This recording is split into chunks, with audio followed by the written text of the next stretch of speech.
క్రీస్తునందు ప్రియ సంఘమా, ప్రభు అయిన యేసు నామమున మీ అందరికీ శుభములు.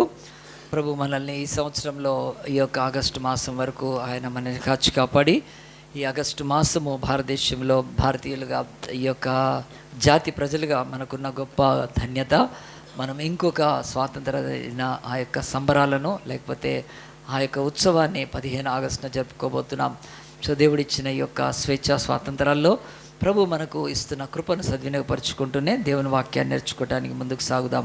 మరి ఈ యొక్క సంఘములో మరి దేవుని యొక్క వాక్యము అందరూ స్పష్టంగా నేర్చుకొని దేవుని వాక్యములో అందరూ దిట్టాయి, దేవుని వాక్యములో వేరుపారిన వారై ఈ లోకములో మిమ్మల్ని ఎవరైనా సరే ఈ లోకములో ప్రలోభ పెట్టి ఈ లోకములో మరి కల్పితమైన మాయోపాయాల చేత మిమ్మల్ని వంచకున్నట్లు దేవుడి వాక్యము స్థిరంగా మనం నేర్చుకోవటానికి ఆదియందు వాక్యముండెను, వాక్యము దేవుడే ఉండను కనుక వాక్యము తర్వాతనే ఏదైనా అని నమ్మే సంఘములో మనం దేవుని వాక్యాన్ని నేర్చుకోవడానికి ఇష్టపడ్డప్పుడు ఈ బైబిల్లో ఈ 66 పుస్తకాలు ఉన్నాయి, 1189 అధ్యాయాలు ఉన్నాయి. ఇవి ఒక్క రోజులో ఒక్క కాలంలో నేర్చుకోలేము, కానీ మనం దేవుని యొక్క వాక్యాన్ని క్రమానుగుణముగా ఆయా భాగాలు నేర్చుకున్నప్పుడు మనకు మంచి జ్ఞానము దేవుడి వలన కలుగుతుంది. మరి ఇట్టి జ్ఞానాన్ని సంపాదించుకున్న మనం ఈ లోకములో ఈరోజు మరి ఆ యొక్క స్పేస్లోకి ర్యాకెట్స్ని పంపి వేరే గ్రహాలకు ప్లానెట్స్కి వెళ్తున్న ఆ సైన్స్ కంటే కూడా, స్పేస్ టెక్నాలజీ కంటే కూడా అది ఈ భూమి మీద నిష్ప్రయోజనం అయిపోతుంది ఒకరోజు. కానీ నిత్య జీవము పొందటానికి, మనం యుగాలు జీవించడానికి ఆ నిత్య జీవపు సంబంధమైన జ్ఞానము దేవుడు మనకి ఇస్తున్నాడు కనుక మనం శ్రద్ధ పెట్టి నేర్చుకున్నప్పుడు భూమి మీద ఈ బైబిల్ కంటే గొప్పది ఏ పుస్తకం లేదండి. రీసెంట్గా మరి మన ఇండియన్ ఒక ఛానల్ కూడా వాళ్ళు బైబిల్ విశిష్టతని చెప్పారు. నేను వచ్చే వారం దాని వీడియో తీసుకొస్తాను. ఈ యొక్క ప్రపంచంలో దీనికి సాటి అయినది ఏ పుస్తకం లేదు. అంతగా ఇది ప్రజలు చేత మరి ఇది అంగీకరింపబడింది, ఇది దేవుడిది కనుక మరి ఈ బైబిల్ అంతా కూడా మనకు అర్థం కానట్టుగా ఉందా? ఏమీ లేదండి, అన్ని భాగాలుగా ఉంది ఒక్కొక్క. సో అన్నిటికంటే ఈ ప్రపంచంలో మరి బైబిల్ ఎందుకు ఇంతగా మరి ప్రాచుర్యం చెందింది, ఇంత ఫేమస్ అయిందంటే teachings, Jesus teachings. So Jesus టీచింగ్స్లో కూడా న్యూ టెస్టిమెంట్లో ఇంకా దాంట్లోకి మనకు వెళ్తే యేసుప్రభు ఎన్నో సంగతులు చెప్పాడు, కానీ చాలా సంగతులు ఆయన చెప్పినవి పారబుల్స్గా చెప్పాడు, ఉపమానాలుగా చెప్పాడు. ఉదాహరణకు ఉపమానం అంటే ఏమిటి నేను చెప్తూనే వస్తున్నాను గత ఇప్పుడు 8 వారాల నుంచి చెప్తూ వస్తున్నాను. ఉపమానం అంటే పరలోక మర్మాలను భూలోక సంగతులతో బోధించటము, భూలోక సంగతులతో వివరించటము. అంటే heavenly mysteries are taught through earthly things. So లోకం సంగతి ఎవరికైనా అర్థమయ్యేటట్టు అంత మంచి ఇది కనుక మరి ఈరోజు ఇది ప్రపంచంలో ఎన్ని భాషల్లో ఉంది. ఇది ఈరోజు మనకు తెలుగు బైబిల్ ఇచ్చి ఎన్ని సంవత్సరాలు అయింది తెలుసా అండి? 206 సంవత్సరాల క్రితం. ఇక్కడ ఎవరైనా 206 ఇయర్స్ ఉన్న వాళ్ళు ఉన్నారండి? 100 ఏళ్ళోళ్ళు కూడా ఎవరు లేరు కదా. కానీ 206 సంవత్సరాల క్రితమే ఈ బైబిల్ దేవుడు తెలుగు వాళ్ళకి ఇచ్చాడు. అలాగున్న సంవత్సరాలు గడుస్తున్నా కొద్దీ ప్రపంచంలో 3658 భాషల్లో ఇది ఉందంటే ఈ బుక్ను మనం నిర్లక్ష్యం చేస్తే, దీనిలో టీచింగ్స్ని మనం సరిగ్గా నేర్చుకోకపోతే ఎవరు నష్టపోతారండి? మనం భయంకరంగా నష్టపోతాం. చదివిన వాళ్ళు ఉన్నారు, దీన్ని ద్వేషించే వాళ్ళు ఉన్నారు, దీన్ని తిరస్కరించే వాళ్ళు ఉన్నారు, దీన్ని తగలబెడుతున్నారు కదా. గద్వాల్లో తగలబెట్టారు, ఇప్పుడు అది FIR కేసు చేస్తున్నారు. మన క్రిస్టియన్ యూనియన్స్ వెళ్ళి బైబిల్ని తగలబెట్టారు అక్కడ ఒకళ్ళు, అయితే వాళ్ళ మీద కేసు బుక్ చేస్తున్నారు. సో కేసు బుక్ చేసినంత మాత్రం నేను రాదు, కానీ మనం నిలబడాలని చేస్తున్నారు అంతే. కానీ మరి వాళ్ళందరికంటే మనం బైబిల్ పట్టుకుంటున్నాం కదా, మనం బైబిల్ చదువుతున్నాం కదా, చర్చికి వచ్చి. కానీ దీంట్లో మనకు ఒకవేళ ఆ దేవుడి వాక్య సత్యాన్ని, ఆ సారాన్ని దాన్ని గ్రహించి మన బ్రతుకులు అన్వయించుకోకపోతే, దాన్ని తేలిక తీసుకుంటే ఏం ప్రయోజనం? ఎంత డేంజర్ కనుక బైబిల్లో ఈరోజు మరి పారబుల్స్ ఉన్నాయి. ఆ పారబుల్స్లో నేను ఒక 5-6 పారబుల్స్, ఆ ఉపమానాలు సంఘానికి వచ్చి వాళ్ళు ఎలాగున ఈరోజు నష్టపోతున్నారో ఒక 6 ఉపమానాల దాకా చెప్పాను.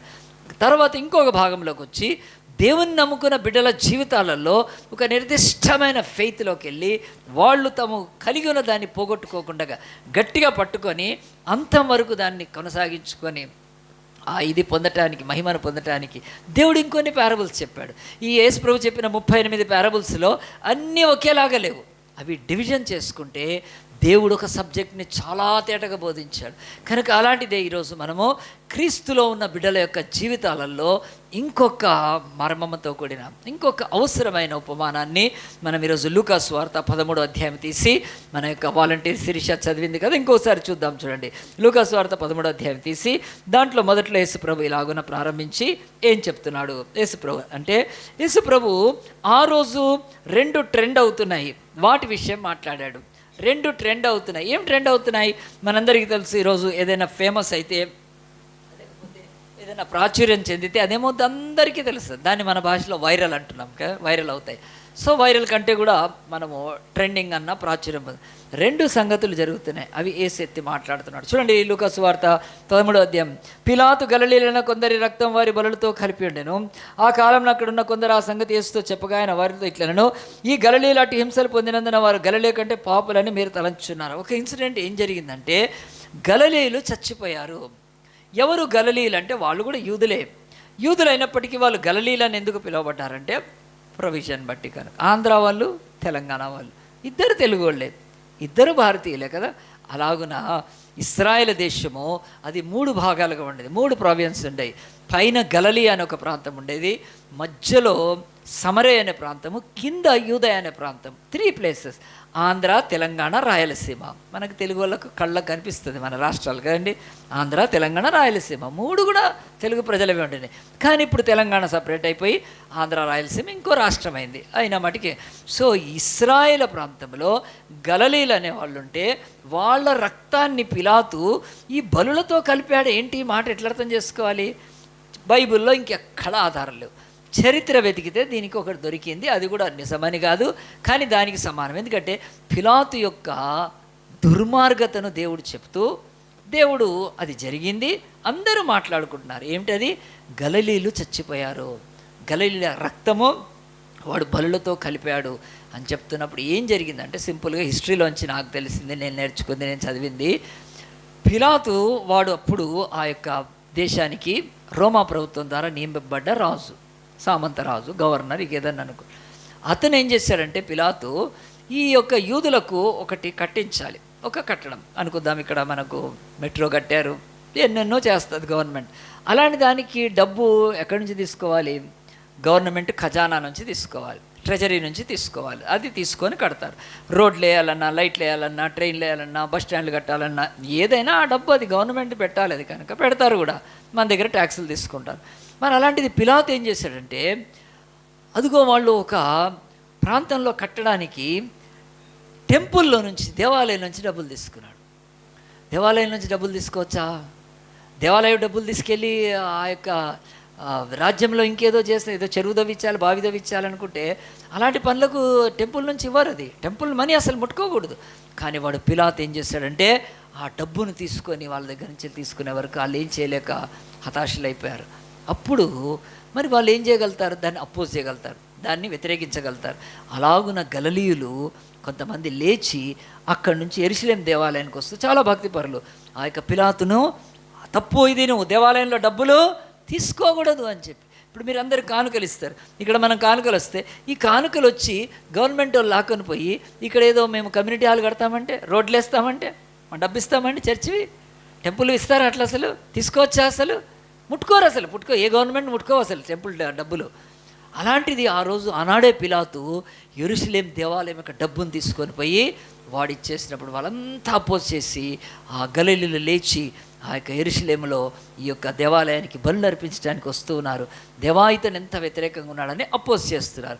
అలాంటి సమయంలో చరిత్రలో ఏముందంటే, ఈ యొక్క పిలాతు తన మనుషుల్ని వాళ్ళ మధ్యలోకి పంపించి వాళ్ళకు వాళ్ళే కొట్టుకొని చచ్చారని అనేకులను చంపేసేసాడు, చాలామందిని చంపేసేసాడు. ఆ చచ్చిపోయిన వాళ్ళని బట్టి అదంతా ట్రెండింగ్ అయింది. ఎవరు చచ్చిపోయారు? గలిలీలు చచ్చిపోయారు.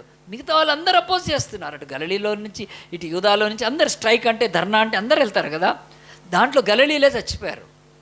చచ్చిపోయినందుకు అప్పుడు బైబిల్లో ఆ గలిలీయ రక్తము బలులతో కలపడం ఏంటి? వారు బలి అర్పించడానికి వెళ్తున్నారు, దేవాలయానికి వెళ్తున్నారు కనుక వాళ్ళు వెళ్ళి బలి అర్పించే లోపలనే వాళ్ళ రక్తమే ఆ బలుల్లో కలిసిపోయినట్టుగా ఎంత విచారకరం జరిగినప్పుడు బైబిల్లో ఈ మాటలు రాసి దేవుడు ఏం చెప్తున్నాడంటే, ఆనాడు ప్రజలు ఏమనుకుంటున్నారంటే చచ్చిపోయిన వాళ్ళు ఎవరు? గలిలీలు. అంటే వాళ్ళు చెడ్డోళ్ళు, వాళ్ళు మంచోళ్ళు కాదు, అందుగురించే వాళ్ళు చచ్చిపోయారు, అందుగురించే చంపబడ్డారు. అది పిలాతు దుర్మార్గత. అయినా కానీ వాళ్ళు ఏమంటున్నారంటే ఇట్లా చచ్చిపోయారు, వీళ్ళు చెడ్డవాళ్ళైనందుకు చచ్చిపోయారు, వీళ్ళు దేవుడు వాళ్ళే ఎందుకు చచ్చిపోయారు? గలిలీలు వాళ్ళు మంచోళ్ళు కాదు. ఇలాంటి మాటలు మాట్లాడుతున్నప్పుడు రెండవది చూడండి, ఇది ఫస్ట్ ట్రెండింగ్ అవుతుంటే రెండవది దేవుని యొక్క వాక్యం 4. మరియు సిలోయములోని గోపురము పడి చచ్చిన ఆ 18 మంది యెరూషలేములో కాపురున్న వారందరికంటే అపరాధం తలచున్నారా? యేసు ప్రశ్న వేస్తున్నాడు వాళ్ళకు. సెకండ్ది ఏమిటంటే సిలోయములోని గోపురము ఒకటి పడిపోయింది. కానీ అందరికీ తెలుసు సిలోయములో ఒక మరి ఆ యొక్క కోనేరు గుడి ఉండేది, అక్కడ గుడ్డివాడు వెళ్ళి కాళ్ళు కడుక్కున్నాడు. సో ఆ యొక్క గోపురం పడిపోయిందంటే వాళ్ళు నీడకు ఉండటానికి, ఒక బస్ స్టాండ్ కింద మనం నీడకు నిలబడతాము కదండి, గవర్నమెంటే కట్టిస్తారు. అలాగున ఒక గోపురం యొక్క ఆ యొక్క పోర్చ్ లేకపోతే ఆ యొక్క ఆర్చ్ అదేమైందంటే కూలింది. అది కూలినప్పుడు దానికి ఎంతమంది చచ్చిపోయారు? 18 మంది చచ్చిపోయారు. ఇప్పుడు అందరూ అంటున్నారు ఎందుకు చచ్చిపోయారు వాళ్ళు దాని కింద పడి? ఎందుకు చచ్చిపోయారు వాళ్ళు ఎందుకు చచ్చారు? వాళ్ళు దుర్మార్గులు అయి ఉంటారు, వాళ్ళు పాపులు అయి ఉంటారు, వాళ్ళు చెడ్డవాళ్ళు అయి ఉంటారు, కనుక ఆ గోపురం కింద పడి చచ్చిపోయారని చెప్పి జనులు మాట్లాడుకుంటూ ఉన్నారు. యేసు ఈ 2 విషయాలను ఎత్తి పిలాతు గలిలయ రక్తం బలులతో కలిపి ఆ యొక్క ప్రాణం తీసినప్పుడు వాళ్ళు చెడ్డవాళ్ళ? మీరు అంటున్నారు ఇదిగో ఈ సిలోయం గోపురం పడిపోయి చచ్చిపోయిన వీళ్ళు చెడ్డవాళ్ళు అనుకుంటున్నారా అని యేసు ఆయన ప్రశ్న వేసేయమన్నాడు తెలుసా అండి. 4వ వచనంలో మళ్ళీ చదువుతాను. మరియు సిలోయంలో గోపురం పడి చచ్చిన 18 మంది యెరూషలేములో కాపున వారికి అపరాధం తలచున్నారా?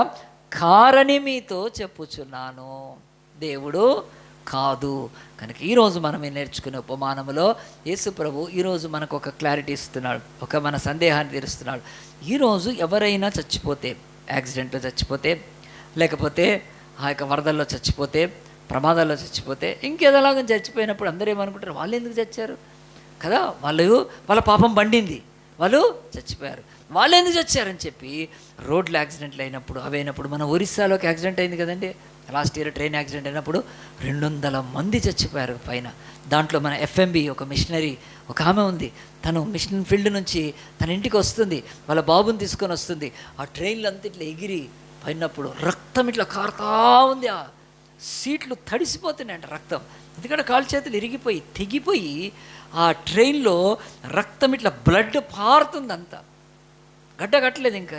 ఆమె మెలుకొని లేచి చూసేవారు బతికే ఉంది ఆమె ఆ పైనుంచి అక్కడ ప్రాంతంలో వచ్చి ఏదో కిటికీ నోడో తీస్తే దాంట్లో నుంచి కిందికి తన కొడుకు కాపాడబడ్డారు. అంటే ఇప్పుడు అందరూ ఏమంటారంటే FMB ఆమె మిషనరీ కనుక దేవుడు ఆమెను కాపాడాడు, ఆమె కొడుకుని కాపాడాడు, ఇవన్నీ చెప్తుంటారు. అవి ఎంతవరకు? కానీ చచ్చిపోయిన వాళ్ళంతా దుర్మార్గులేమో, చచ్చిపోయిన వాళ్ళంతా పాపులేమో. ఆ ట్రైన్లో యాక్సిడెంట్లో ముక్కలైపోయి చచ్చిపోయారు, రక్తం ఏర్లై తలలు పగిలి చచ్చిపోయారు. శవాలు బయటికి తీయటానికి వాళ్ళు ఆ యొక్క ఆర్మీ వాళ్ళు ఆ యొక్క ఫోర్స్ వాళ్ళు కట్ చేసి వాటిని తీశారు. ఎన్ని మాట్లాడుకున్నా కానీ ఆలోచించండి, ఈరోజు వరదల్లో, ప్రమాదాల్లో, యాక్సిడెంట్లలో, ఆ యొక్క కోవిడ్లో వీళ్ళంతా చచ్చిపోయిన వాళ్ళు మీరంతా పాపులు అనుకుంటున్నారా ఏంటి అసలు? యేసు ప్రభు ఆయన దాని క్లారిటీ కొరకే నేను చెప్తున్నాను, వారు కానే కాదు అని చెప్పి యేసు ప్రభు ఒక ఉపమానం చెప్పాడు. ఇప్పుడు చూడండి ఈ విషయాలు ఏం చెప్పానంటే, లోకములో అందరిలాగా అనుకుంటే ఈ ఉపమానం ద్వారా దేవుడు మనకు కళ్ళు తెరిపిస్తూ 13వ అధ్యాయం 6వ వచనంలో చూడండి. ఇప్పుడు అక్కడ కింద 5వ వచనం మొదలుపెట్టి 6వ వచనం చదువుతున్నాను. మరియు ఆయన వారితో ఉపమానము చెప్పెను, ఈ యొక్క సిలోయములోని గోపురం పడి చచ్చిన వారు పాపులు, అలాగనే పిలాతు గలిలీయులను చంపేచ్చాడే రక్తం, వాళ్ళంతా పాపులు కనుక చచ్చిపోయారు అనుకోవద్దు, నేను మీకు ఉపమానం చెప్తున్నానని. మరియు ఆయన వారితో ఉపమానం చెప్పాను, ఒక మనుష్యుని ద్రాక్ష తోటలో అంజూరపు చెట్టు ఒకటి నాటబడి ఉండెను అని బైబిల్ చెప్తుంది. మొట్టమొదటిది ఈ ఉపమానంలో 3 భాగాలు ఉన్నాయి. ఫస్ట్ భాగం చెప్తున్నాను, అదేమిటంటే యేసు ప్రభువు ఆయన దాన్ని చెప్పడానికి ఏం ఉపయోగించాడండి? ఒక ఉపమానంలో ఆయన ఏం చెప్తున్నాడు? ఒక ద్రాక్ష తోట. యేసు ప్రభు టీచింగ్స్ ఎందుకు ఎంత గొప్పవంటే, ఆయన ఒకటి టీచ్ చేస్తున్నప్పుడు ఇదిగో 7వ ఆకాశంలో కదా, ఆ తర్వాత ఒకటి ఉంటుంది, అక్కడి నుంచి ఒక వెలుతురు వస్తుంది, ఆ వెలుతురులో నుంచి ఒక దివ్య జ్యోతి వస్తుంది, తర్వాత నాలుక బయటకు వస్తుంది. ఈరోజు చదువుతుంటే పురాణాలు ఎట్లుండేవండి, ఎవడికి ఏం అర్థమయ్యేది కాదు, ఏముండదు అసలు. కాస్మిక్ అంటే ఈ వరల్డ్లో ఎవరికి ఏం తెలుసు? ఏమీ తెలియదు. అవన్నీ పాతాళంలో అటుపోయినాక కదా అక్కడ ఫలానా ఒక ఇది ఉంటుందని ఇలాగని చెప్పలేదండి. యేసుప్రభు ఎంత చక్కగా బోధిస్తున్నాడంటే, ద్రాక్ష తోట తెలియని వాళ్ళు ఎవరుంటారు? అందరికీ తెలుసు ద్రాక్ష తోట. శాస్త్రులైనా, పరిచయులైనా, అధికారులైనా, ప్రధానులైనా, వ్యాపారస్తులైనా, చదువుకునే వాళ్ళైనా, పేదవాళ్ళైనా, అడుక్కునే అందరికీ ద్రాక్ష తోట తెలుసు. ఎవరికి తెలియదు ద్రాక్ష తోట? ఎందుకంటే యూదులు ఎక్కువ ద్రాక్షలు వాళ్ళు పండించేవాళ్ళు, ఇప్పటికీ పండిస్తారు. సో ఆ ద్రాక్ష తోటను తీసుకొని చూపిస్తున్నాడు. యేసుప్రభు టీచింగ్స్ ఎందుకు ఇంత అంటే, సామాన్యుడు కూడా అర్థం చేసుకునే విషయాలను దేవుడు బోధిస్తూ దాంట్లో సత్యాలని చెప్పేవాడు. ఒక ద్రాక్ష తోట చెప్పినప్పుడు అందరు వింటున్నారు. అబ్బా, యేసుప్రభు శిలువ గురించి, గోపురం గురించి, తర్వాత ఈ పిలాతు చంపించిన వాళ్ళ గురించి ఎంత బాగా చెప్తున్నాడు, మాకేం అర్థం కాలేదు అని అనకుండగా, ఖచ్చితంగా ఈరోజు చాలాసార్లు ఇవైనా చెప్తూ ఉన్నారనుకోండి, మనకు అర్థం కానీ అప్పుడు ఎట్లా పెడతారు? బ్లాంక్ ఫేస్ పెడతారు, ఇట్లా పెడతారు, ఇంకా ఆపేసేయని కదండి.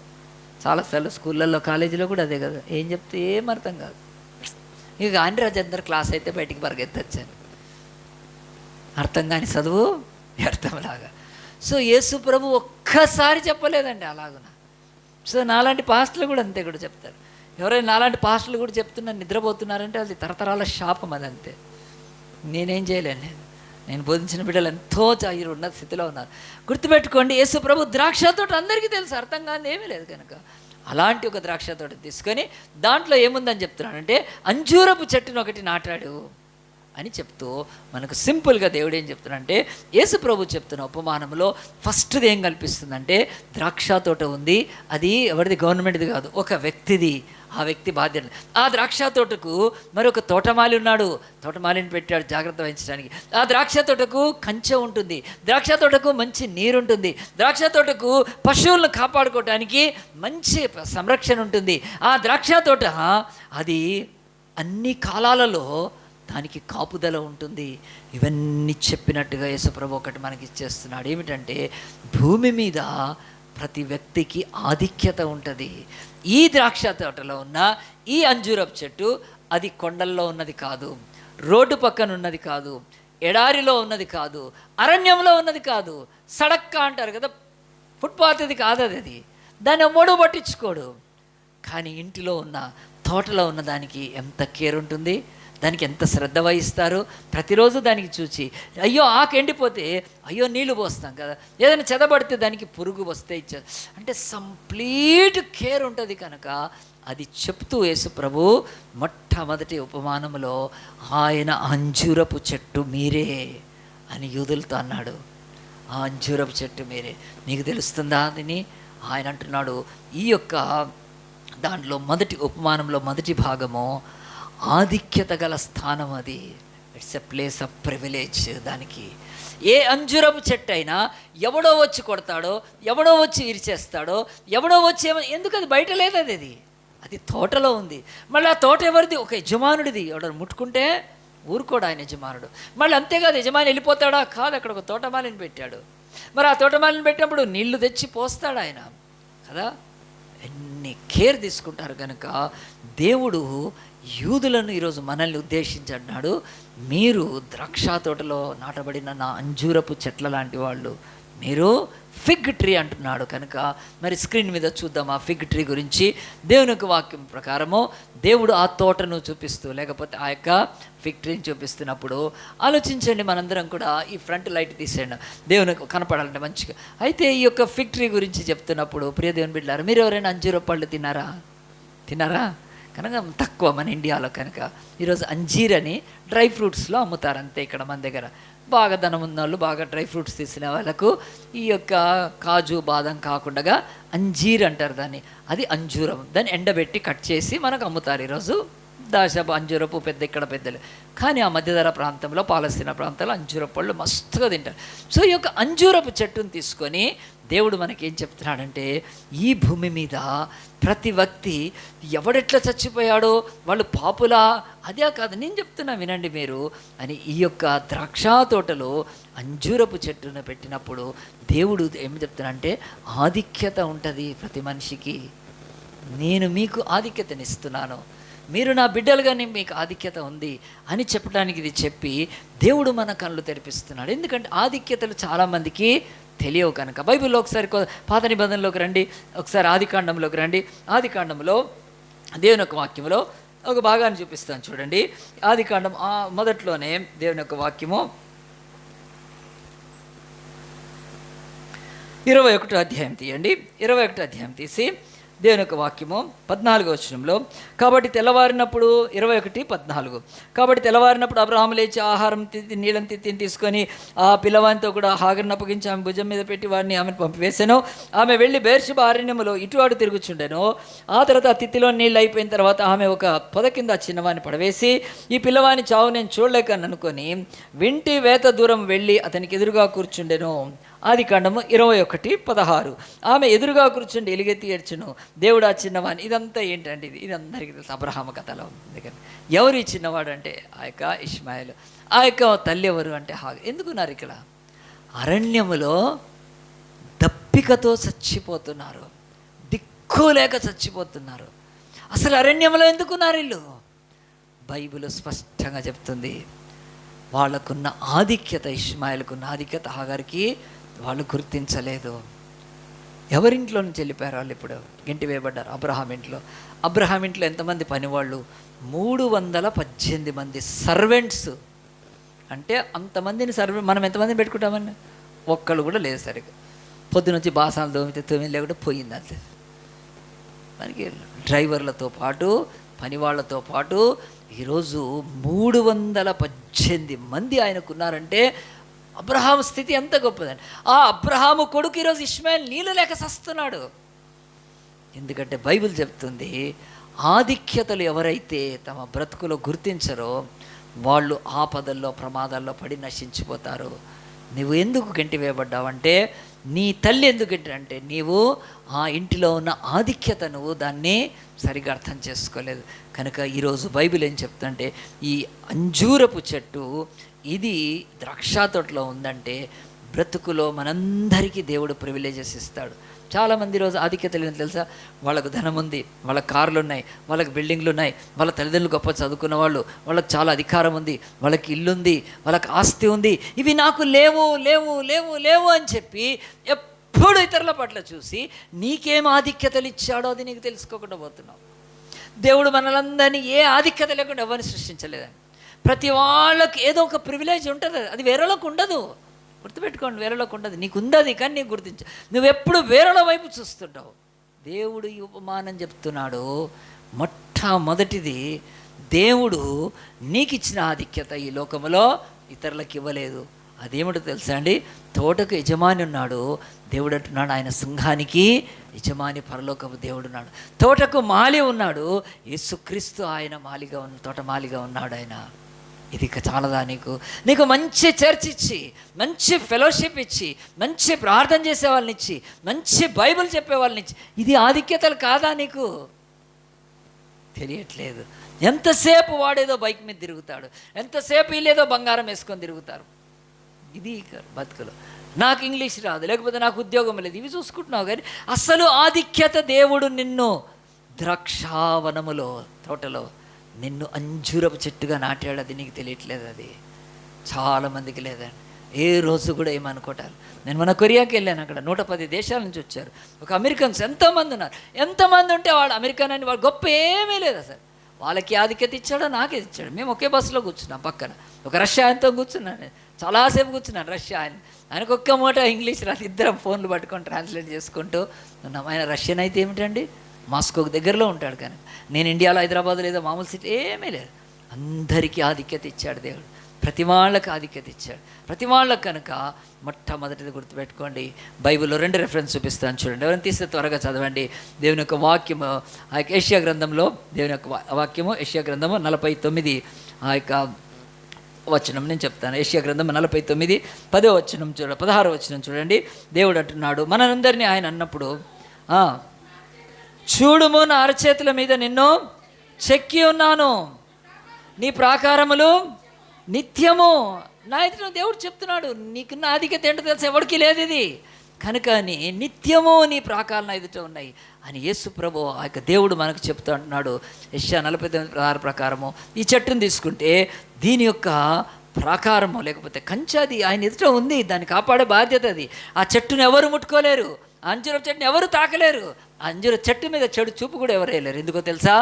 అది ఒక మంచి యజమానుడి యొక్క ద్రాక్ష తోటలో నాటబడింది. నీకు తెలుసా ఈ విషయాలు? చూడండి, రెండవ రెఫరెన్స్ ఇర్మియా గ్రంథము 39వ అధ్యాయంలో దేవుని యొక్క వాక్యము. జెరమయా 39:9లో ఒక మాట, 20లో ఒక మాట, 9లో ఎండ్లో ఒక మాట ఉంటుంది. ఇర్మియా గ్రంథం 30వ ఆ యొక్క అధ్యాయము, ఆ యొక్క ఇర్మియా గ్రంథం 31 అండి, 30. అప్పుడు చదువుకుంటే వెళ్ళు.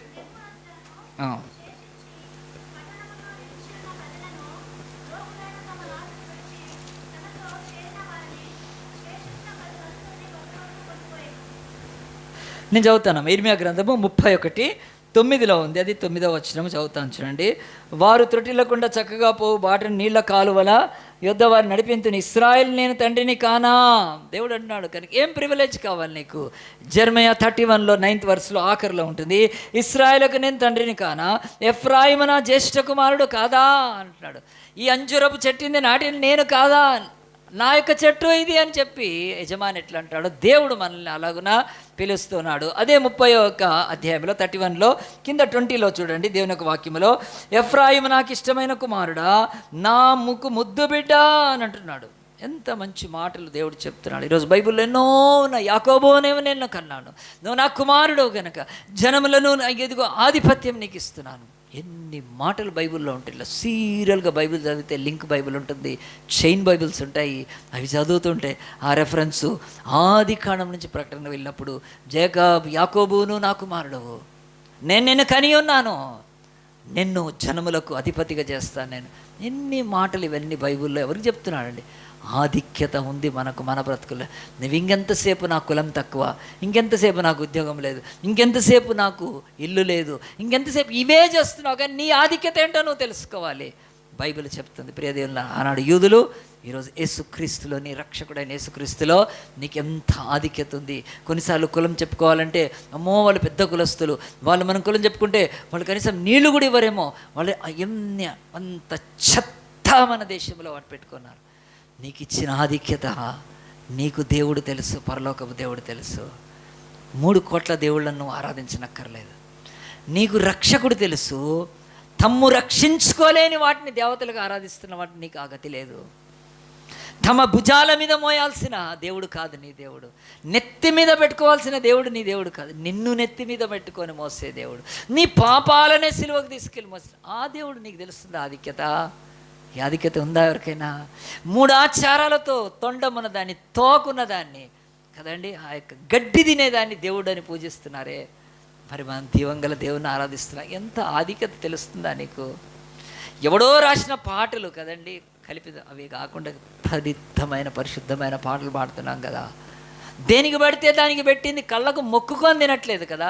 నిన్ను రక్షించిన క్రీస్తు శరీరం రక్తం మాత్రమే, అది ఎంచి తీసుకుంటున్నావు. ఎంత ఆధిక్యత ఉంది ఇది మనకు తెలుస్తుందా? ప్రియ దేవుని బిడ్డలారా, ఆలోచించండి. ఈ యొక్క ఉపమానంలో ఫస్ట్ పార్ట్ ఒకవేళ మనం 3 భాగాలు చేసుకుంటే అది ఆధిక్యత కలిగిన స్థానములో ఉంది. మనందరినీ దేవుడు అట్లా పెట్టాడు కనుక.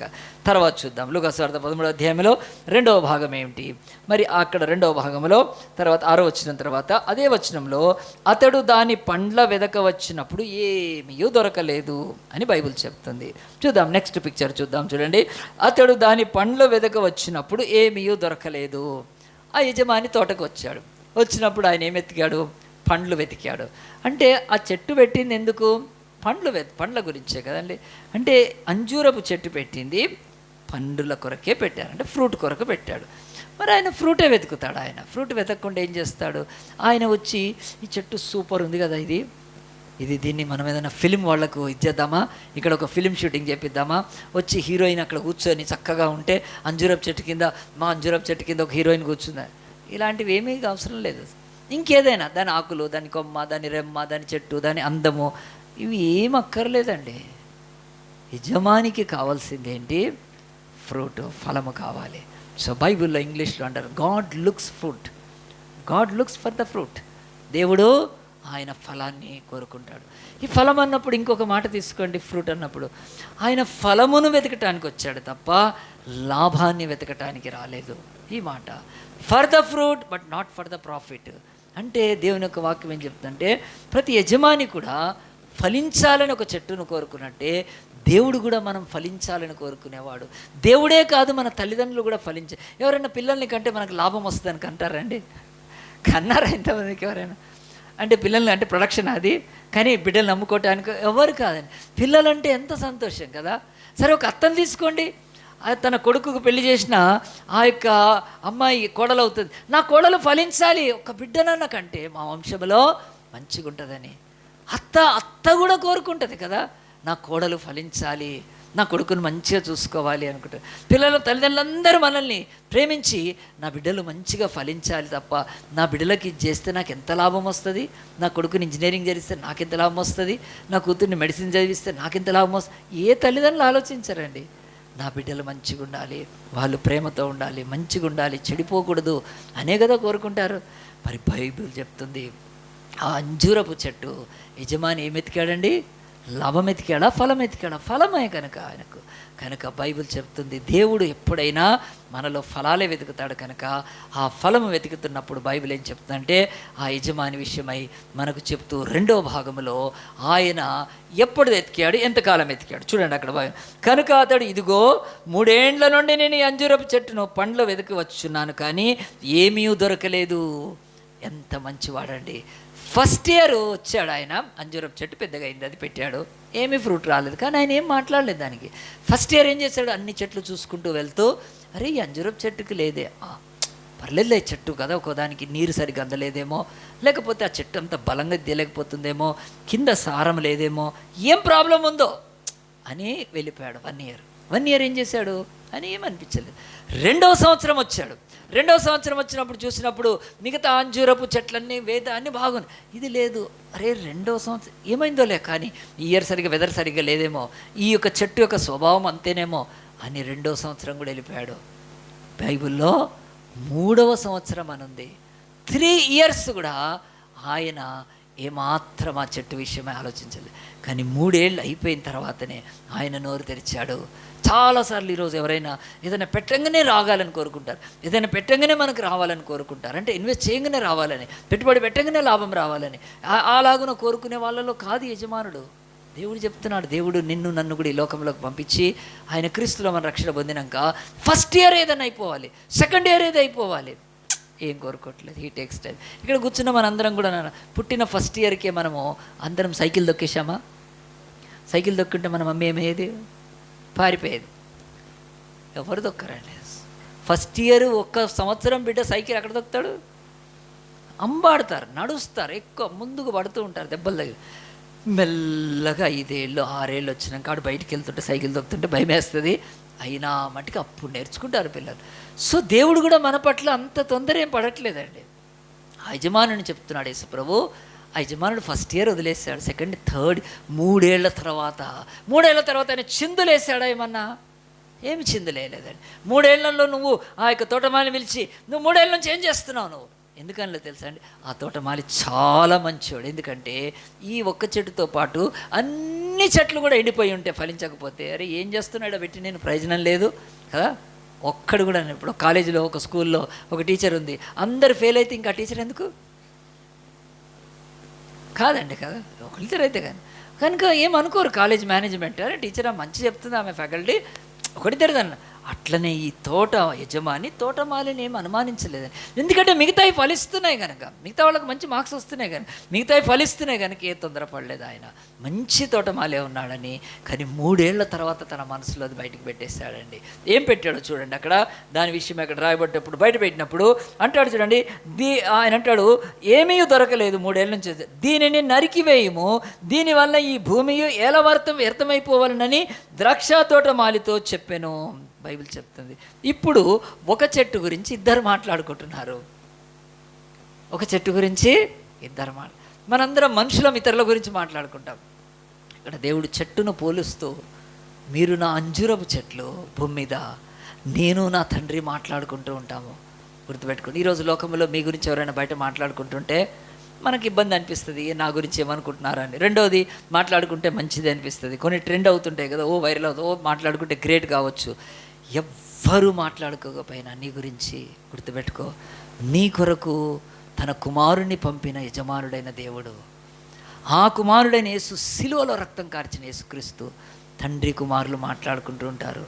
ఏమనంటే, అయ్యో వీళ్ళు ఫలించట్లేదే, వీళ్ళ ఫలమే లేదే ఇంతవరకు అని మాట్లాడుకుంటూ, ఒకవేళ తండ్రి ఉగ్రతతో దీన్ని నరికివేయి, ఇక్కడ భూమి వ్యర్థమైపోతుంది అన్నప్పుడు, అప్పుడు ఈ యొక్క తోటమాలి అయినా అతను ఏమనొచ్చు, ఎస్ఆర్.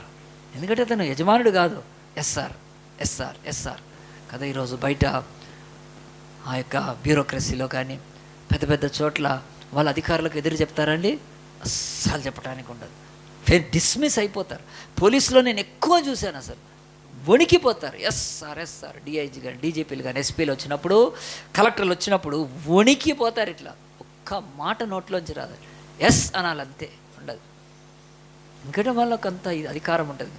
ఇక్కడ యజమానుడు అలాగున అన్నప్పుడు, దీన్ని నరికివేయాలి, తీసేయాలన్నప్పుడు ఈ తోటమాలి ఎస్ఆర్ తీసేద్దాం, తీసుకురావాలా, నేను గొడ్డలు తీసుకొచ్చి ఇప్పుడే నరుకుతా అన్నాడా అండి?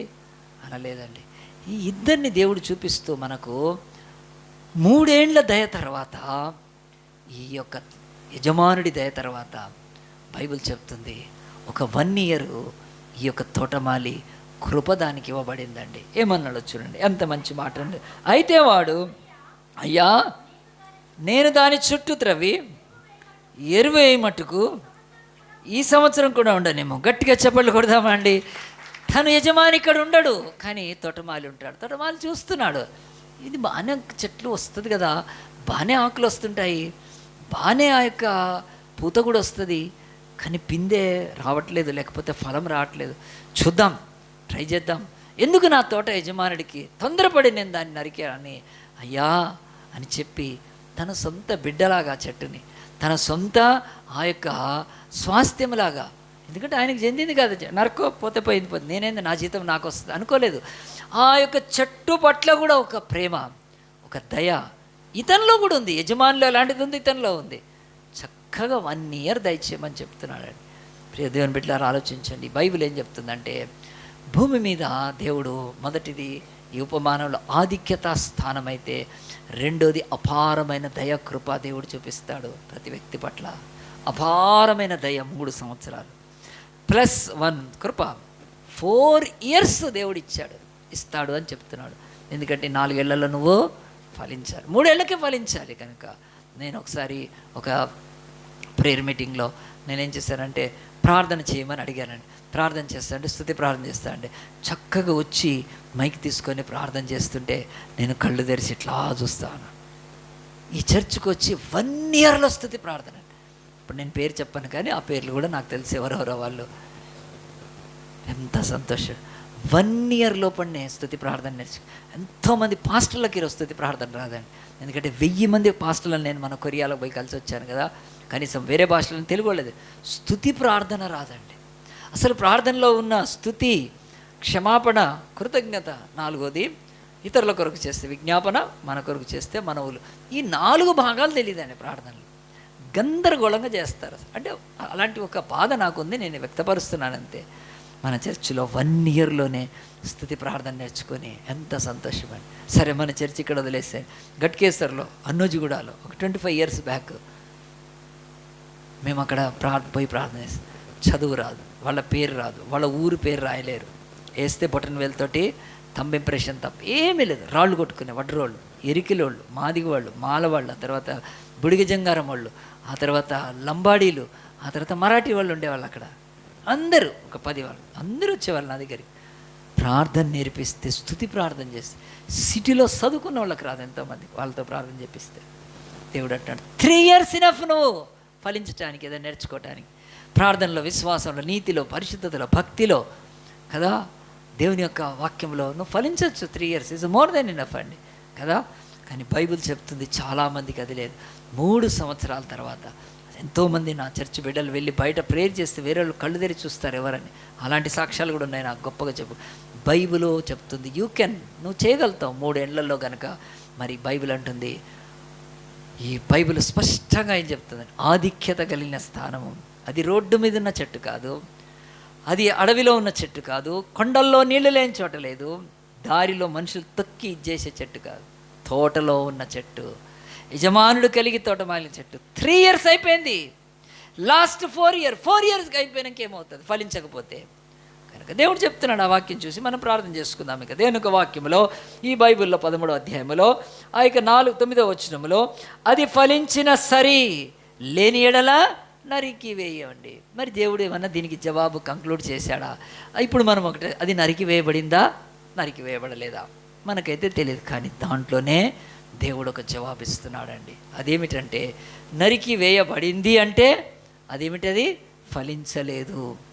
అది నరికి వేయబడలేదంటే ఫలించు. రెండుని దేవుడు వదిలేసేసాడు. దేవుడు ఆయన చెప్పలేదు, కంక్లూడ్ చేస్తాడు. ఆయన ఏం చేస్తున్నాడంటే ఈ యొక్క భాగములో ఒక స్పష్టమైంది ఆనాడు యెరూషలేము ప్రజలకి ఈరోజు మనకు చెప్తున్నాడు.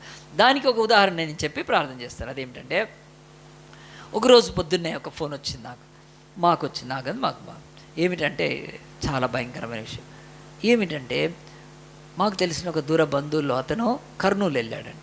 కర్నూలు వెళ్ళి కర్నూలులో ఏం చేశాడంటే ఆయన కర్నూలు నుంచి హైదరాబాద్కి రావాలంటే ఎక్కడికి వెళ్ళాలి? బస్ స్టాండ్కి వెళ్ళాడు. బస్సులు లేవు, బస్సులు స్ట్రైక్. ఆ రోజు ధర్నా, ఆర్టీసీ స్ట్రైక్.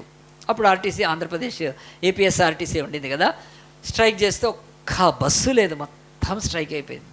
ఆ బస్సులు స్ట్రైక్ తోటి జనజీవనం స్రవంతి ఆగిపోయింది. ఏదో లైట్గా ఆ యొక్క కర్నూలులో నుంచి నేను ఎట్లయినా హైదరాబాద్ రావాలని ఆ యొక్క హైవే మీదకి వచ్చాడు. అదే బెంగళూరు హైవే కదా, మరి ఆ యొక్క ముందుకు వెళ్తుంది. సో ఆ యొక్క ఏమీ లేవండి బెంగళూరు. ఆ యొక్క అస్సలు చివరికి ఎక్కడి నుంచో ఆ బెంగళూరు హైవేలో మరి కర్నూలు దాటి, ఎర్రబల్లి దాటి, కొత్తకోట దాటి ఈ జడ్చర్ల మీద నుంచి హైదరాబాద్ వస్తాం మనం. ఆయన ఇంకా ఎట్లా మళ్ళీ అక్కడే ఉందామా అనుకోకుండా ఆయన ఒక లారీ ఎక్కాడు. ఆ లారీ ఎక్కిన తర్వాత నిర్మానుష్యంగా ఉన్నాయి రోడ్లు, ఎందుకంటే భర్నా నడుస్తుంది, ఎవరు ప్రజలు అంత లేరు. ఆ యొక్క దీనికి ఏమైందంటే ఆ లారీ స్పీడ్గా తీసుకెళ్తున్నాడు లారీ వాడు. చాలా లారీ దొరికిందే సంతోషం, ఎందుకంటే హైదరాబాద్ చేరుకోవచ్చు. బస్ టికెట్ కంటే లారీ ఏది ఇచ్చినా తీసుకుంటారు వాళ్ళు కనుక. అలాగ నెక్కి వస్తున్నాడు. ఆ లారీ వాడు ఏం చేస్తాడంటే వాడు చాలా వేగంగా నడుపుతున్నాడు, ఎందుకంటే రోడ్లు ఖాళీగా ఉన్నాయి, ఉత్సాహంగా ఉంది వాడికి. అది లారీకి ర్యాకెట్ ఇంజన్ ఉందేమో అనుకున్నాడు. ఇదే దంచుతున్నాడు. ఇక అది స్పీడ్ పికప్ అయింది. ఇప్పుడు కూర్చున్న మా బంధువుకు కూడా మంచిగా అనిపిస్తుంది, ఎందుకంటే మంచిగా స్పీడ్గా పోతే తొందరగా హైదరాబాద్కి. అలా కాలేదండి, అది కొత్తకోట ఎర్రబల్లికి మధ్యలో అనుకుంటాను. ఆ స్పీడ్తో వేగంతో కంట్రోల్ కాలేదు, ఎదురుంగొచ్చి ఇంకొక లారీతో కొట్టుకుందండి. మీరు చూపిస్తున్నాం ఒక లారీది, మరి ప్రతీకాత్మక చిత్రం మీద చూడండి. మరి ఆ యొక్క లారీ ఎలాగున, ఇది అప్పటి పిక్చర్ కాదు కానీ జస్ట్ పిక్చర్. లారీ కొట్టుకున్నప్పుడు ఎట్లా, లారీ వెళ్ళి కారును కొడితే కారులో చచ్చిపోతారు, లారీ వాళ్ళు అంతా సేఫ్ ఉంటారు కాదు. లారీ కొట్టుకుంటే ఇంకేముందండి, రెండు హెడ్ ఆన్ కొలిషన్ అంటారు. ఇట్లా కొట్టుకోనికి ఇది లేదు, కానీ మాకు అప్పుడు తెలుసు. రెండు లారీలు ఇట్లా నిలబడి ఉన్నాయి, ఇట్లా పైకి నిలబడి ఉన్నాయి. ఘోరమైన యాక్సిడెంట్. ఎందుకంటే మరి ఆర్టీసీ బస్సులు లేవు, పబ్లిక్ అంటే సంచారం లేదు, ఇంక లారీలు కొడతారు కనుక కొట్టారు, అయిపోయిందండి. ఆ లారీలోనే మా యొక్క బంధువు ఉన్నాడండి. అతను యాక్సిడెంట్ అయినాక అరగంటకు స్పృహలోకి వచ్చాడండి. వచ్చినాక ఏం చేశాడు, చూస్తే పేగులు బయటపడి ఉన్నాయి. ఆ పేగులన్నీ లోపడేసుకొని ఆయన ex military, ex service man, తన బ్యాగ్లో నుంచి టవాల్ తీసుకొని ఆ టవాల్ని కట్టుకొని ఆ పేగులన్నీ లోపడేసుకొని పెట్టుకున్నాడు. రక్తం కారుతుంది. ఇంకా ఒక అరగంటకు ఆ యొక్క లారీలో నుంచి మెల్లగా కిందికి దిగాడని కదా, పడి ఉంటాడు, ఎందుకంటే అసలు ఏమీ లేవు కానీ. పడ్డ తర్వాత చూస్తున్నాడు, ఎవరైనా నీళ్ళు ఇస్తారా, ఎవరైనా నన్ను, ఏమీ లేదు. ఆ రోజు మామూలుగా ఏదైనా ఉంటే సంచారం ఉంటే తిరుగుతూ ఉంటే ఎవరో చూసి అయ్యో ఇవ్వలేడు. పోలీసు ఆ యొక్క పెట్రోలింగ్ వ్యాన్ వెళ్తూ వాళ్ళు చూశారు, అబ్బో భయంకరమైంది. వాళ్ళు పోలీసు వాళ్ళు వెంటనే వ్యాన్ ఆపేసి వాళ్ళ డ్యూటీ కనుక వచ్చి బతికి ఉన్నాడా లేదా అని చూస్తే నేను బతికే ఉన్నాడు. ఆయనను తీసుకొని వాళ్ళ పోలీస్ కారులో మళ్ళీ కర్నూలుకి తీసుకొచ్చారు. కర్నూలుకి తీసుకెళ్లారు. కర్నూలు ఆ యొక్క గవర్నమెంట్ హాస్పిటల్లో ఇంకొక 4 గంటలకు చచ్చిపోయాడండి. 4 o'clock ఎక్స్పైర్డ్ అయిపోయినాక అతను శవం తీసుకొచ్చారు, సమాధి అంతా అయిపోయింది. కానీ ఒక ప్రశ్న నాకు అప్పుడు, నేను ఎందుకు చచ్చిపోయాడు నేను ప్రశ్న వేసుకున్నా. ఇప్పుడు నాలో కూడా ఒక ఆలోచన, ఏం ఆలోచన అంటే, సిలోయోము గోపురం పడి చచ్చిన 18 మంది కంటే చావనోళ్ళంతా మేము నీతిమంతులం భక్తులం కనుక కాపాడబడుతున్నాం. గలిలీల యొక్క రక్తము వాడు పిలాతు పనులతో కలిపాడు, వాళ్ళకంటే మిగతా గలిలీలంతా మిగతాలంతా మంచోళ్ళు, వాళ్ళే చెడ్డోళ్ళు. అట్లే నేను కూడా, ఈయన చెడ్డవాడై ఉంటాడు కనుక ఈయన ప్రాణం పోయింది, ఈయన బహు దుర్మార్గుడు ఉంటాడు కనుక ప్రాణం పోయింది. ఇలా ఎన్ని అనుకున్నా నాకు కొన్ని క్లూస్ అయితే దొరికినాయి. ఆయన ఎక్స్ మిలిటరీ మ్యాన్ బయటకు వచ్చాడు, ఫుల్ తాగుబోతు, ఫుల్ డ్రింక్ చేస్తాడు. ఆ తర్వాత భార్యని బిడ్డల్ని పట్టించుకోలేదు. వాళ్ళ గతి చాలా ఘోరంగా ఉంది. వాటిని బట్టి అతనికి అట్లా జరిగింది అని అనుకుంటే దేవుడు అప్పట్లో నాకు ఈ వాక్యం తీశాడు. నువ్వు ఎట్లా అనుకుంటావు, నీకు తెలుసా అని దేవుడు నాకు మంచి పాఠాలు అప్పటి నుంచి. కాదు అక్కడ యాక్సిడెంట్ జరిగి మనిషి చచ్చిపోతే అతని క్యారెక్టర్ మీద, అతని యొక్క జీవితం మీద, ఈ యొక్క జరిగిన నష్టం, వీటి మీద ఫోకస్ చేస్తున్నాను. జీసస్ ఏం చెప్తున్నాడో ఆ రోజు నేను ఆనాడు దేవుడు కృపను బట్టి గ్రహించగలిగాను కనుక అదేమిటంటే కాదు దేవుడు అంటున్నాడు, మీరు గుర్తుపెట్టుకోండి, అతను చచ్చిపోవటానికి లేకపోతే ఈయన కానీ ఏమన్నాంటే దేవుడు నాతో నువ్వు చస్తావో జై అని చెప్పాడు నాకు. సేమ్ నువ్వు చస్తావు, రేపు ఏం జరుగుతుందో ఎవరికి తెలియదు, నువ్వు చస్తావు అని మాట్లాడాడు నాకు ఆ రోజు.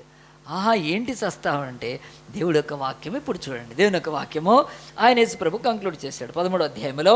దేవుని యొక్క వాక్యం 5వ వచనంలో చూడండి, ఆయన అంటాడు, 4 నుంచి చదువుతాను చూడండి. మరియు శిలోహులో గోపురం పడి చచ్చిన 18 మంది యెరూషలేములో కాపురం వారికి అపరాధం తలంచున్నారా?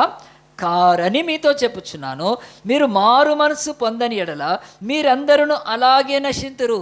Unless you repent you will die అని ఎవరితో మాట్లాడుతున్నాడు? ఆనాడు ఇక్కడ యేసుప్రభు లేడు, నేనున్నాను ఇక్కడ. కానీ ఆనాడు ఈ మాటలు మాట్లాడుతున్నప్పుడు యూదులందరూ ఆయన ఎదుటనే ఉన్నారు. మీరు నశించిపోతారు, వాళ్ళు కాదు, మీరు నశించిపోతారు. వాళ్ళకంటే మీరు నీతిమంతులు, వాళ్ళకంటే మీరు మంచి అనుకోవద్దు. అసలు వాళ్ళు ఎట్టో చచ్చిపోయారో మీరు చచ్చిపోతారు, ప్రొవైడెడ్ మీరు మారు మనసు పొందకపోతే అని యేసు ఒక గొప్ప వాక్యం చెప్పేశాడు. అదేంటో తెలుసా అండి, నేను ముగించామని చెప్తాను. యేసుప్రభుని ఈ యొక్క మాటలు మాట్లాడుతున్నప్పుడు యేసు వాళ్ళు ఎవరో తెలుసు, ఈయన నజరేయుడు అని తెలుసు. రెండోది యేసుప్రభుని 3 ఏళ్ళు చూసి ఉండాలి అనుకుందాం, మినిమం 3 ఏళ్ళు. యేసుప్రభు ఏం చేశాడు? వాళ్ళ మధ్యలో గుడ్డి వాళ్ళను, కుంటి వాళ్ళను, మూగ వాళ్ళను, చాంద్రోగులను, పక్షవాయు గల వాళ్ళను, దయ్యాలను వెలగొట్టి నీళ్ళ మీద నడిచి ఆ తర్వాత నీళ్ళని ద్రాక్షారసంగా మార్చి పక్షవాయు గల ఏం చేయలేదు యేసుప్రభు. ఇవన్నీ కనులారా చూచి మేమేమి చేయాలో గాక వాళ్ళు ఏమంటున్నారు? ఆ యొక్క గోపురం పడి చచ్చిన వాళ్ళు పాపులు, మేము కాదు అనుకుంటున్నారు. ఆ యొక్క పిలాతు చంపిన వాళ్ళు దుర్మార్గం కనుక వాళ్ళకంటే ఇది కాదు. యేసుప్రభు మీరు ఇవన్నీ చూచి కూడా 5,000 మందికి రొట్టెలు పెట్టేప్పుడు తిన్నారా లేదా? తిన్నారు. ఎన్ని చేసినాక కూడా మీరేం చేస్తున్నారు? మారు మనసు పొందట్లేదు, మీరు ఫలించట్లేదు. మీరు తోట మాలి కూడా అన్నీ అరిచినట్టుగా మీకు ఇంకా కృప ఇస్తున్నాడు దేవుడు. నా తండ్రి అయితే ఎప్పటి నుంచో ఓర్చుకుంటున్నాడు మిమ్మల్ని, మీరు మారట్లేదు కనుక మీ గతి అదే, అలా మీరు నశించిపోతారని. యేసు ప్రభు 33 ADలో ఆయన అనుకుందాం, కరెక్ట్గా ఉండదు కానీ 33వ ఆ యొక్క సంవత్సరం, మనం ఇప్పుడు 2024లోంచి వెనక్కి వెళ్తే 20 centuries వెళ్ళాలి. ఆ యొక్క 20 centuries 21st అనుకుంటే 21 centuries వెనక్కి వెళ్తే 0 నుంచి ప్రారంభమై అలాగున యేసు ప్రభు సిలువ వేయబడి 33 ADలో ఆయన ఈ లోకంలోంచి వెళ్ళిపోయాడు. ఆ తర్వాత ఏమైంది? దేవుడు 40 సంవత్సరాల టైం ఇచ్చాడు వాళ్ళకు. ఇదే చెప్తున్నాడు, 3 ఏండ్లు దయగలిగిన యజమానుడు, ఒక 1 year తోటమాలి, 4 తీసుకుని 40 ఏండ్లు యేసు ప్రభు టైం ఇచ్చాడు యూదులకు. ఏమైంది? 40 సంవత్సరాల తర్వాత వాళ్ళు మారు మనసు పొందారా? పొందలేదు. వారు ఫలించారా? పొందలేదు. వీడు నజరేయుడు, వీడు చెక్క పనివాడు, వీడు ఎవడు, అసలు ఎట్లా అవుతాడు? గలిలయుడు, ఇతను మెస్సయ్య ఎట్లా అవుతాడు? మళ్ళీ ఒకవైపు చూస్తే గుడ్డివాళ్ళు, కుంటివాళ్ళు, మగవాళ్ళు అందరూ బాగా అవుతున్నారు. మరి ఈయన మెస్సయ్య కాక ఇంకెవరు? చచ్చిపోయిన లాజర్ను బతికించాడు, చచ్చిపోయిన యాయిరు కుమార్తెను బతికించాడు, నాయన గ్రామంలో వీళ్ళన్నీ చూస్తున్నారు. మళ్ళీ వాక్యం కూడా చెప్తున్నాడు, యేసుప్రభు ఎవరి దగ్గర డబ్బులు ఏం తీసుకోవట్లేదు, ఆయన ఏమి డబ్బులు అవి ఇవి చేసి పోగు చేయట్లేదు, ఆయన ఆయిల్ అమ్ముకోవట్లేదు, ఖర్చీఫ్లు అమ్ముకోవట్లేదు, లేకపోతే కింద ఆ గూగుల్ పే, ఫోన్పే నెంబర్లు ఏమి ఇవ్వట్లేదు యేసుప్రభు. ఏమి స్వచ్ఛందంగా ఇంకా ఆయనను చూసి మీరు మారు మనసు పొంది ఫలించకపోతే కరెక్ట్గా 40 ఏండ్లకు దేవుడు చెప్పాడు, మీరును అలాగే నశిస్తారు. నమ్మని మీరు, మారు మనసు పొందని మీరు. రోమా యొక్క రాజ్యము డివైడ్ అయిపోయింది అన్నాడు. రోమా ప్రపంచాన్ని పరిపాలించింది, రోమా ముక్కలైంది కనుక. అలాగున ఈరోజు పార్టీలు ఎట్లా ముక్కలైతాయో అలాగున రోమా ముక్కల ఒక భాగానికి అధిపతి అయిన టైటస్ అనే అతను, ఆ యొక్క జనరల్, ఆర్మీ జనరల్ ఏం చేశాడంటే అతని కింద ఈ యొక్క యెరూషలేము, ఇశ్రాయేల్ ఉండేవాళ్ళు, అతను వచ్చి యెరూషలేమును ముట్టడి వేశాడు. లోపలికి నీళ్లు, ఆహారము, వెజిటబుల్స్ ఏమీ పంచకుండా యుద్ధం ప్రారంభమైంది. ఆ యుద్ధం ప్రారంభమైనప్పుడు యెరూషలేము చుట్టూ కొన్ని వేల సైనికులను తీసుకొచ్చి రోమా ప్రభుత్వంలోని ఆ యొక్క టైటస్ అనే అతను నిలబెట్టినప్పుడు లోపలికి ఏం వెళ్ళలేదు. అది కొన్ని రోజులు యుద్ధం నడిచింది. ఆ తర్వాత రోమన్స్ లోపల ఎంటర్ అయ్యి దాన్ని నేలమట్టం చేసేసారు. యెరూషలేములో అందరినీ చంపారు. చంపినాక చరిత్రలో ఉంది, ఇది నేను బైబిల్లో కాదు, అసలు గూగుల్ కొట్టండి, యూదుల చరిత్ర అంతా గ్రాఫిక్స్లో కూడా చూపిస్తారు. ఈరోజు మా యొక్క రోమన్ ఆర్మీ చీఫ్ ఆయన టైటస్ దగ్గరికి వచ్చి ఒక కమాండర్ చెప్పాడంట, సార్ యూదుల్లో ఒక్కడు కూడా బతికిలేడు, అందరినీ చంపేశాం మేము, స్త్రీలను, పురుషులను, పిల్లల్ని, వృద్ధులను అందరినీ చంపాం, ఒక్కడుంటే మేము ఒట్టు అని వాళ్ళు ప్రమాణం చేశారు. దగ్గర ఒక్క యూదుడు ఉండకూడదని నేలమట్టం అయిపోయారు. వాళ్ళు అప్పుడు ఏమనుకున్నారు, యేసుప్రభు కాలంలో గోపురం సిలోయం గోపురం పడ్డ వాళ్ళు పాపులు, మేము మంచోళ్ళమే. ఆ యొక్క గలిలయలో యొక్క రక్తం వాడు పిలాతు ఇచ్చేసాడు, అప్పుడు వాళ్ళకంటే మేము ఇప్పుడు ఏమైంది, అందరూ నశించిపోయారు, ఎందుకంటే మారు మనసు పొందలేదు. ఇక్కడ ఒక డౌటు, మరి యేసుప్రభు మరి ఈ యొక్క సంఘం అంటే యేసుప్రభు యొక్క ప్రవచనం ఎరిగిన వారై క్రిస్టియన్స్ అంతా యెరూషలేమును వదిలి వెళ్ళిపోయారంట. ఆ రోజు వెళ్ళిపోయి దూరంగా ఉన్నారు. ఈరోజు కోవిడ్ వస్తుంటే ఎంతమంది కాపాడుకున్నారండి, జస్ట్ మానవ ప్రయత్నం అలాగున. ఆ రోజు ఇంకా మానవ ప్రయత్నం అవసరం, ఇప్పుడు టెక్నాలజీ ఉంది. కానీ యెరూషలేములోని క్రైస్తవులంతా కూడా ప్రార్థనలు చేసుకుంటే వాళ్ళకి తెలుస్తుంది అపాయం రాబోతుంది, ప్రమాదం రాబోతుంది. ప్రభువు చెప్పాడు, యెరూషలేముకి ముట్టడి వేసి పిల్లల్ని తీసుకొని బండకేసి కొడతారు ఆ దినం, చాలా జాగ్రత్త అని చెప్పిపోయాడు యేసు ప్రభు. వాళ్ళు అమ్మారు, వాళ్ళు అంతా క్రిస్టియన్స్ యెరూషలేము వదిలేసి వెళ్ళిపోయారు. క్రిస్టియన్స్ అయిన వాళ్ళు ఎవరంటే మారుమనసు పొంది ఫలించిన వాళ్ళు. వాళ్ళు వెళ్ళి కాపాడబడితే వాళ్ళను బట్టి ఈరోజు మనకు చర్చ్ ఉంది. గట్టిగా చెప్పలు కొడదామా? వాళ్ళే చచ్చిపోతే చర్చ్ కూడా ఉండేది కాదుగా. దేవుడు మనకు స్పష్టంగా చెప్తున్నాడు ఏమిటంటే, ఈ యొక్క ఉపమానంలో మొదటిది ఆధిక్యత గల స్థానము, రెండోది అపారమైన దయా కృప, మూడోది అంతిమ గతి. ఫలించని ప్రతి చెట్టు నరికివేయబడుతుంది. మీరు ఎవరినో చూడొద్దు కదా, వాళ్ళట్లా వీళ్ళట్లా, నీకేం లేదు, నీ టైం నీకు తెలుసా? రేపు ఏం జరుగుతుందో నీకు తెలుసా? గాజాలో ఈరోజు అక్టోబర్ 7th తర్వాత అలా పరిస్థితి ఏమైంది? యూనివర్సిటీ ఉన్నాయి, కాలేజీలు ఉన్నాయి, ట్రాన్స్పోర్ట్ ఉంది, అన్నీ ఉన్నాయి. గాజా మీద ఈరోజు యుద్ధం జరుగుతుంది. తిండి లేదు, వాటర్ లేదు, డైపర్స్ లేవండి. పాపము అది చదివితే కళ్ళ నీళ్ళు వస్తుంది. కనీసము పాపము డైపర్స్ లేకుండా బతుకుతున్నారంటే ఎంత భయంకరమైన స్థితిలో బతుకుతున్నారు. ఇళ్ళు సమస్తము శిథిలమైపోయినాయి. ఇప్పుడు గాజా వాళ్ళని చూసి ప్రపంచం అందనుకోండి, ఇదిగో ఈ యొక్క హమాస్ పాలస్తీనా గాజా వాళ్ళకు గతిగా మేము మంచోళ్ళం కనుక దేవుడు అంటే ఏమీ లేదు, మీరు నశించిపోతారు. ప్రొవైడెడ్ ఏంటంటే మీరు మారు మనసు పొందకపోతే నశించిపోతారు. జాగ్రత్త, వాళ్ళని చూసి అనుకోవద్దు, వాళ్ళు దుర్మార్గులేమో, అవన్నీ నీకు అనవసరం, గతి అయితే అట్లే ఉంది కనుక. కానీ మనం నశించిపోకుండా మారు మనసు పొందాలి కనుక దేవుడు అన్నాడు ఫలించమని. మరి ఫలం అంటే ఏం చేస్తున్నాడు ఆయన?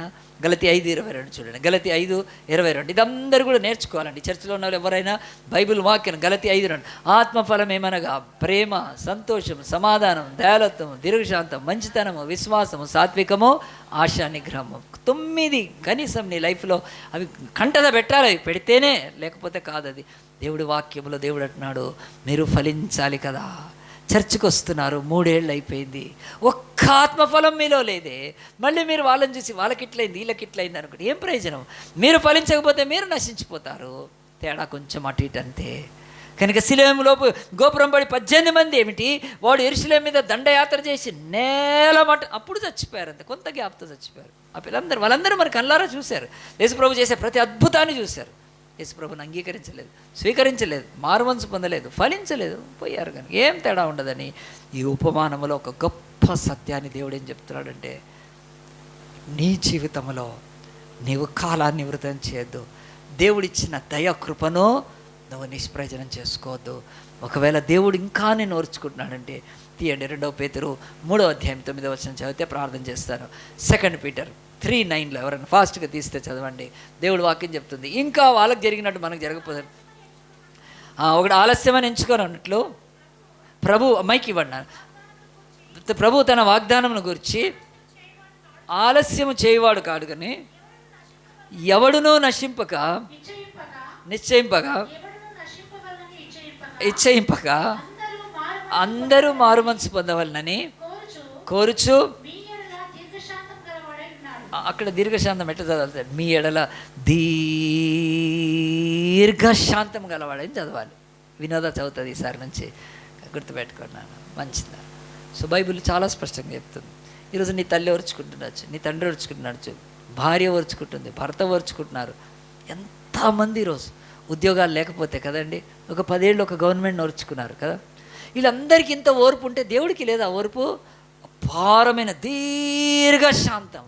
ఎందుకు? ఏ ఒక్కడు నశించకుండా ఆయన ఇష్టం కాదు కనుక, ఆయన అందరూ మారుమనసు పొందాలని దేవుడిస్తున్నాడు. ఆ గోపురం పడి చచ్చినప్పుడు మీరు చావక మీకు ఇంకా ఎక్కువ దయిస్తున్నాడేమో.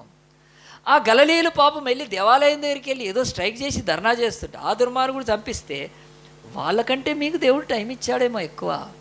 అంతే తప్ప వాళ్ళు దుష్టులు, మేము మంచోళ్ళం కదా అనుకోవద్దు. నీ గతి ఎట్లుంటుందో ప్రొవైడెడ్ మారుమనసు పొందాలండి. దేవుని వాక్యం చెప్తుంది. చివరిగా మనం సిలువ దగ్గరికి వస్తే యేసు ప్రభుతో పాటు 2 సిలువ వేయబడ్డారు.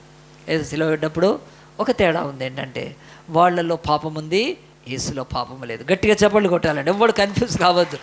ఆ 2 దొంగల్లో పాపం ఉంది, యేసులో కదండి పాపం లేదు. మనకు సిలువ బొమ్మలు ఉంటే నెక్స్ట్ వీక్ నుంచి చూపిస్తాము, తమ్ముడు శైలస్ మంచిగా వేస్తాడు. 2 దొంగలు పాపలే, కానీ యేసులో పాపం లేదు. కానీ ఆ 2 దొంగలకి యేసుప్రభుకు తేడా ఏంటి తెలుసా అండి? వాళ్ళిద్దరిని కొట్టారు, యేసుప్రభుని కొట్టారు. వాళ్లకు మేకులు పెట్టారు, యేసుప్రభుల మీద, కానీ వాళ్ళకు ముళ్ళ కిరీటం లేదు, యేసుకు ముళ్ళ కిరీటం. వాళ్ళ బట్టలు యేసుప్రభు ఊడదీసినట్టు తీసి ఇచ్చేయలేదు. వాళ్ళు మామూలుగా బట్టలు ఎంత ఉన్నారని తీర్చేసి ఉంటారు. యేసుప్రభుని వస్త్రహీనుని చేశారు. వాళ్ళిద్దరి మీద మొహం మీద ఉమ్మేసి ఏమి వాళ్ళని బాధ పెట్టలేదు, యేసుప్రభు మీద మొహం మీద ఉమ్మేశారు. ఇక వాళ్ళిద్దరిని ఎవడు పట్టించుకోవట్లేదు. దొంగలు గవర్నమెంట్ సిల్వేషన్స్ వస్తారు కానీ యేసుని చూసి ఎగతాళి చేస్తున్నారు, యేసుని చూసి హేళన చేస్తున్నారు, యేసుని చూసి అవమానపరుస్తున్నారు, యేసుని ఇంకా రెచ్చగొడుతున్నాడు. క్రీస్తు అయితే దిగు అని. ఎంత గుండె బాధ అండి. ఆ బాధలో కూడా యేసుప్రభు ఏం చేశాడు తెలుసా అండి? ఆయన ఇచ్చే కృపను ఒకడు నిర్తం చేసుకోకూడదని బతుకంత ఎట్లా బతికినా ఆ సిలువలో యేసు మాటలు విని ఏమన్నాడండి? యేసు, నీ రాజ్యంలో నన్ను జ్ఞాపకం చేసుకో. ఎంత కృప అండి. సో దేవుడిచ్చే దయాకృప చచ్చిపోయేటప్పుడు ఉపయోగించుకునే వాళ్ళు కూడా ఉన్నారు. కానీ ఎరువు వేసి, కంచె వేసి, భద్రతగా నీళ్లు పోసి, కాపు కాసే దాంట్లో ఫలము లేకపోతే ఏం చేసుకోవటానికి? ఆ దొంగైన రక్షణ పొందాడు. యేసు ప్రభు దగ్గరికి ఏ మీటింగ్కి రాలేదు, వాడు ఏ అద్భుతాలు చూడలేదు, ఏ సూచక్రియలు చూడలేదు, యేసు ప్రభు చెప్పిన ఏ మాట వినలేదు, ఏ దేవాలయం దగ్గర ఎక్కడ లేడు. యేసు ప్రభుని వెంబడించిన వాళ్ళు ఎంతోమంది ఉన్నారు. వాడు ఎవడైనా రక్షణ పొందాడా? యెరూషలేముతో పాటు నాశనం అయిపోయారు. గుర్తుపెట్టుకొని దేవుడు కూడా మనతో చెప్తున్నాడు, సిలువలో ఆ యొక్క దొంగ ఉపయోగించుకుంటే కృపను ఈరోజు మనం ఉపయోగించుకోకపోతే అంజూరపు చెట్టు, ద బ్యారన్ ఫిగ్ ట్రీ అంటారు దాన్ని కనుక. ఆయన ఇది ఇంగ్లీష్లో బ్యారన్, ఆ యొక్క ఫలాలు లేవు దానికి. ఎంతకాలం ఓర్చుకో, 24 వరకు నన్ను ఓర్చుకున్నాడేమో.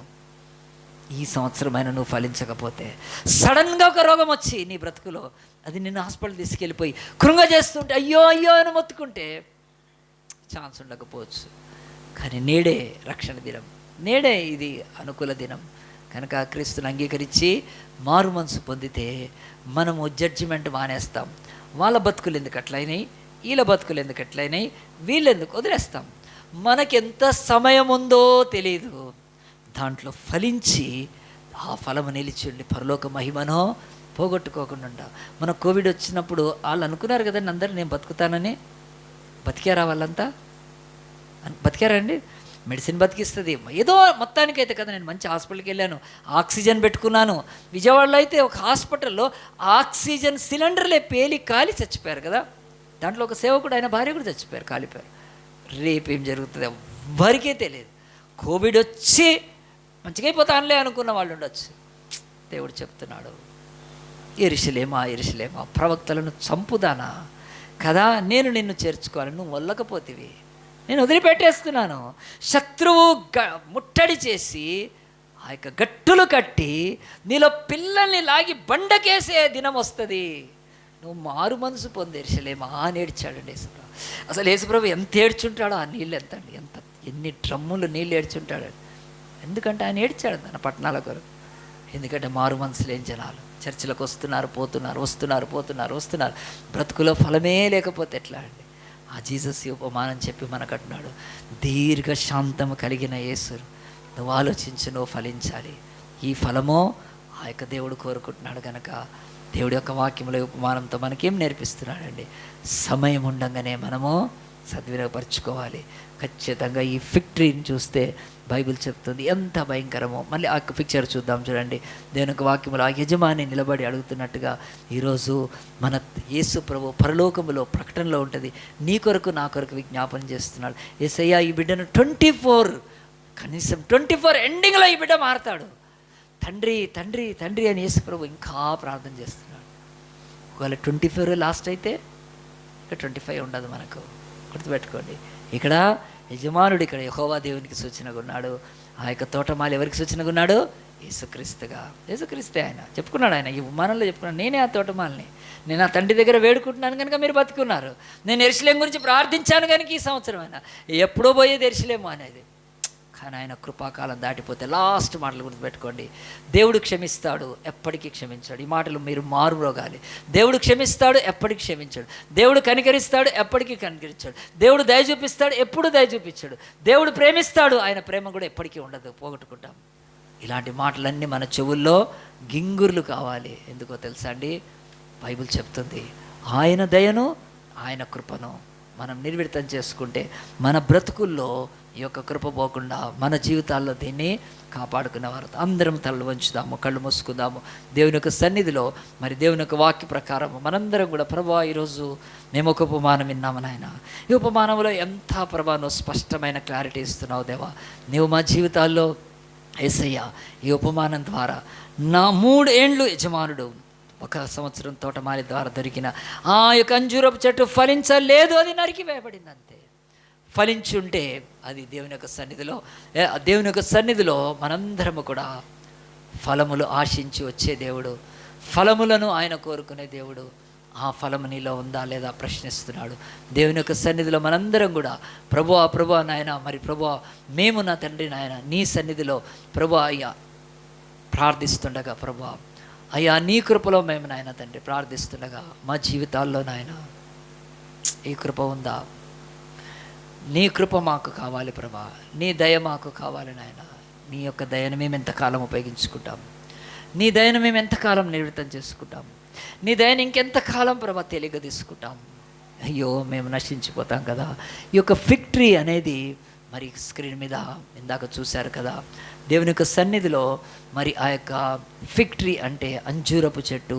ఆ అంజూరపు చెట్టు దేవుడు చూపించి మనకు చెప్తున్నాడు, నేను దాన్ని ఇష్టపడే పెట్టుకున్నాను కదా, నా యొక్క సంపూర్ణమైన శ్రద్ధను దాని పట్ల చూపాను కదా, నీకు ఈ చర్చని ఇచ్చాను కదా, మంచి పాస్టర్ని ఇచ్చాను కదా, ప్రేయర్ మీటింగ్స్ని ఇచ్చాను కదా, నీకు సహవాసాన్ని ఇచ్చాను కదా, ఇవన్నీ ఉపయోగించుకోకుండా నువ్వు ఒకవేళ ఈ జీవితంలో దాన్ని వదిలిపెట్టి ఏమవుతావు ఆలోచించుకో. దేవుడు మారు మనసు నన్నలి ప్రజల విషయమై ఆయన తన ఉగ్రత చెట్టు వేరు దగ్గర ఆ యొక్క గొడ్డలి పెట్టిందని బైబిల్లో ఉంది. అవి ఎవరికి నెరవేరకుండాను గాక. ప్రార్థన చేసుకుందాం. జీవం గల దేవా, పరిశుద్ధుడా, మహోన్నతుడా, కృపామయుడా, దయామయుడా, బహుజాలి గల దేవా, ఈరోజు నాయన బైబిల్లో నాయన 38 ఉపమానాలు ఇంకొక ఉపమానం మా కళ్ళ ముందు పెట్టుకొని మేము ఇతరులకు తీర్పు తీరుస్తూ వాళ్ళకి ఇట్లా జరిగింది అట్లా జరిగింది కనుక వారు దుర్మార్గులు, వారు చెడ్డవాళ్ళు, వాళ్ళు పాపులు, వాళ్ళు అపరాధులు ఇలాగును అనుకోవటం కాదు నాయన. అయ్యా తండ్రి, కొన్ని 25 సంవత్సరాల క్రితమే అయ్యా మా బంధువుడు ఒకటి చచ్చిపోయినప్పుడు, అజయ్ నువ్వు కూడా మారు మనసు పొందకపోతే అలాగనే చచ్చిపోతావని నాతో మాట్లాడావు ప్రభా. నిజమేనా ఆయన? ఆ మాటలు నేను నేర్చుకున్నాను కనుక ప్రభా, అయ్యా ఈరోజు కూడా ప్రభా మా జీవితాల్లో మేము మారు మనసు పొంది ఫలించకపోతే మా గతి కూడా అంతే కనుక నువ్వు ఇచ్చిన సమయం దాటిపోతే మేము ఇంకా నాయన తండ్రి ఈ లోకంలో ఏమి నీ దీర్ఘ శాంతాన్ని తేలిక తీసుకోకూడదని మాతో మాట్లాడావు దేవా.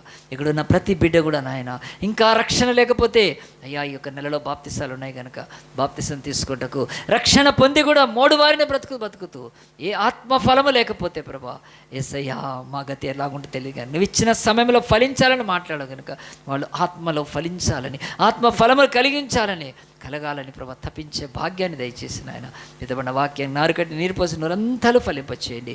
ఎండిపోయిన అంజూరపు చెట్టు కాదు ప్రభా, సిలువలో ఎండిపోయి మమ్మల్ని ఫలింపచేయటానికి ఎంత రక్తం ఎంత ప్రాణం ధారపోసావు కనుక ఆ ప్రేమ ఆ త్యాగం మా బ్రతుకుల్లో వ్యర్థము కాకుండానట్లు నాయన మా బ్రతుకుల్లో నీ కృపను దయచేయమని ఈ చిన్న ప్రార్థన మా ప్రభు మా రక్షకుడైన యేసు నామాన్ని బట్టి ప్రార్థించి వేడుకుంటున్నాము తండ్రి. ఆమేన్.